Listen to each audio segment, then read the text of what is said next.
Olá, nesse vídeo eu falarei sobre a participação do exército na cena política da Roma Antiga. Os patrícios reagiram violentamente à proposta de reforma agrária, mas não apresentaram solução para a crise política e social que se agravava em Roma. Esse vídeo é o sexto da série que buscará contar toda a história da Roma Antiga. É importante que você assista todos os vídeos dessa playlist na sequência para ter um melhor entendimento do assunto. Fico feliz de ter você por aqui novamente para mais uma sequência de vídeos aulas. Eu sou o Lucas Schwab e peço um favorzão seu que é para você deixar aquele like para que esse conteúdo alcance mais pessoas. Enquanto a situação não se resolvia, os generais vitoriosos nas guerras ganhavam popularidade e usavam seu prestígio para conquistar cargos políticos. Um deles foi Mário. De origem plebeia, Mário conquistara notoriedade ao derrotar Jugurta, rei da Numídia, no norte da África, em 106 a.C.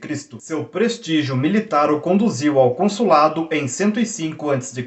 Uma vez cônsul, ele tratou de reestruturar o exército, estabeleceu o pagamento de salários, a participação dos legionários nos espólios de guerra e a aposentadoria, que garantia aos militares o direito de receberem um pedaço de terra após 25 anos de serviços prestados. Com essa reestruturação, Mário conseguiu aumentar o contingente militar e, de certa forma, atenuar a miséria dos mais pobres. Entretanto, a nova estrutura dava grande poder aos comandantes militares que determinavam contingentes, salários, espólios e o tamanho dos lotes de terra a serem distribuídos aos legionários. Dessa forma, muitas vezes os legionários seguiam mais os generais do que o próprio governo de Roma. Esse poder permitiu que Mário fosse reeleito por 6 vezes seguidas para o cargo de cônsul, o que era proibido. Entretanto, apesar de ter se transformado num homem novo, a origem plebeia barrou suas pretensões ao Senado. Isso fez com que ele procurasse o apoio da facção popular. Para tanto, aproximou-se de um tribuno demagogo, mas desentendeu-se com ele e mandou matá-lo em 99 a.C.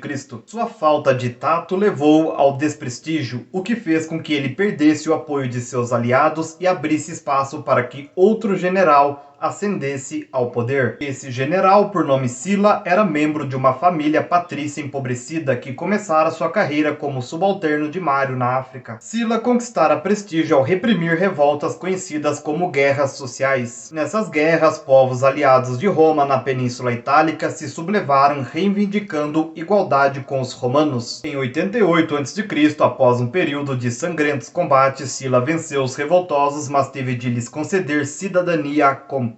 Eleito cônsul, Sila precisou se ausentar de Roma para combater Mitrídates, rei do Ponto, região localizada na Ásia, que pretendia expandir seus territórios no Oriente. Em sua ausência, Roma caiu nas mãos de seus inimigos. Em 82 a.C., após derrotar Mitrídates, Sila marchou sobre Roma e retomou o poder. Na sequência, tratou de eliminar seus inimigos. Após o expurgo, Sila recebeu do Senado o título de ditador perpétuo e recolocou o poder novamente nas mãos dos senadores em detrimento da plebe. Para isso, aumentou o número de senadores para 600 e revogou os poderes dos tribunos da plebe. Ao mesmo tempo, pôs fim ao direito dos cavaleiros de cobrar impostos na Ásia e os proibiu de terem acesso aos tribunais. Em 80 a.C., Sila renunciou ao cargo de ditador e se retirou da vida pública. A restauração do poder senatorial durou pouco. Na verdade, os governos de Mário e Sila haviam demonstrado que, após as conquistas militares, o exército passara a ter um peso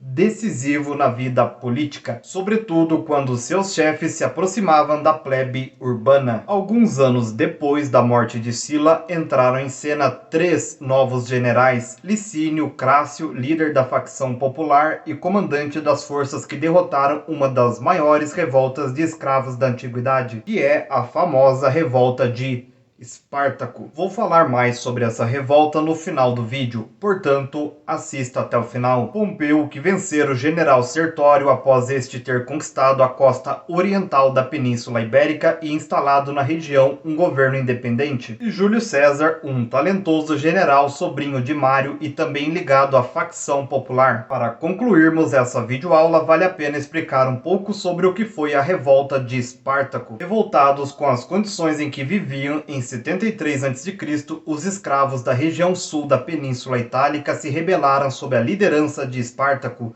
um gladiador nascido na Trácia. Em pouco tempo, o exército de escravos foragidos, constituído em sua maioria por celtas e trácios, chegou a somar cerca de 90.000 combatentes. Durante 2 anos, os revoltosos percorreram a Península Itálica, espalhando o pânico entre a população romana. Depois de enviar contra eles vários exércitos vencidos sistematicamente pelos rebeldes, em 71 a.C., as legiões, comandadas por Crasso e Pompeu, conseguiram sufocar a revolta. Espartaco foi morto e 6.000 de seus homens crucificados. No próximo vídeo eu falarei sobre o primeiro e o segundo triunvirato. Se você ainda não é inscrito, aproveite esse momento e já se inscreva no canal para receber esses conteúdos em primeira mão. E me segue também nas outras redes sociais que estão aparecendo na tela, pois eu estarei postando conteúdos por lá que irão complementar os conteúdos aqui do canal. Comente algo que você acha que deveria ter sido falado no vídeo que eu acabei deixando sem mencionar. Lembrando que para você aprender mais a fundo é preciso ler. Pensando nisso, eu deixarei 2 sugestões bibliográficas